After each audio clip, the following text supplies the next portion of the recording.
In ancient times, there were two neighboring kingdoms, each ruled by a powerful king.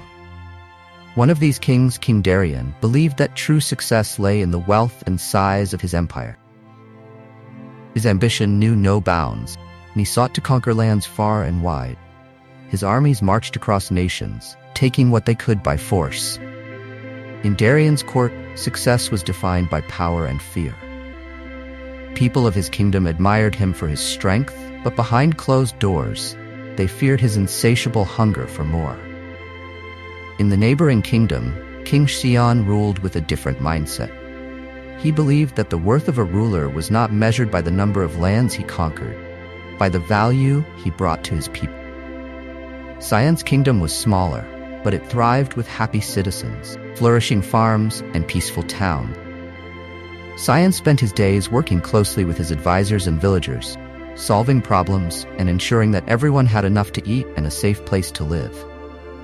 He prioritized education, healthcare, and trade, creating a culture of mutual respect and collaboration.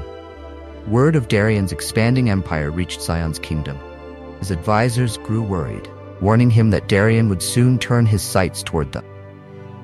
Sion, calm and wise, replied, "Success built on fear and force cannot last forever. We must focus on being of value to others. In that, we will find our true strength." Sure enough, the day came when Darion's army arrived at the border of Sion's kingdom. His soldiers were prepared for battle, expecting resistance. But to their surprise, Sion's people did not flee or take up arms. Instead, they offered the soldiers food, water, and shelter. Confused and taken aback by this kindness, Darion's generals approached King Sion, demanding to know why his people were not afraid. "We do not fear those who come to harm us because we have built our strength, unity, and compassion. We have nothing to gain from violence. We value peace, and we offer it freely to you." The generals returned to Darion, telling him of the kindness they had encountered. Darion was furious. He could not understand why Sion's people, who had less land and wealth, were so content and prospered. In his anger, he ordered his army to invade, believing that force would show them who was truly powerful.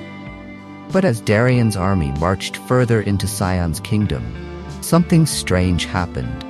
The people continued to show them kindness, offering food, guiding them through towns, and treating them with respect. The soldiers, who had been trained to fight, found themselves questioning their purpose. They saw that the people of Sion's kingdom had something Darion's land did not, a sense of community and happiness that could not be taken by force. Over time, Darion's army began to disband, returning home with tales of Sion's generosity. Even his most loyal generals began to doubt their king's approach. Darion, left with a weakened army and growing unrest in his kingdom, was forced to confront the truth. His pursuit of success through fear had only led to isolation and destruction.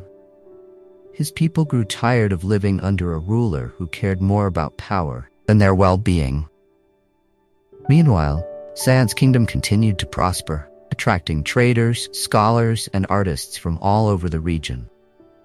People came not out of fear, but because they valued what the kingdom had to offer: a life of peace, opportunity, and mutual respect. In the end, Darion's empire crumbled under its own weight, while Sion's kingdom flourished for generations, remembered not for its size or wealth, but for the value it brought to the world. The lesson from this story is that true success comes from bringing value to others, not through fear or power. King Sion's kindness and wisdom led to a prosperous, peaceful kingdom, while King Darion's pursuit of control and dominance caused his downfall. True greatness is built on compassion and respect.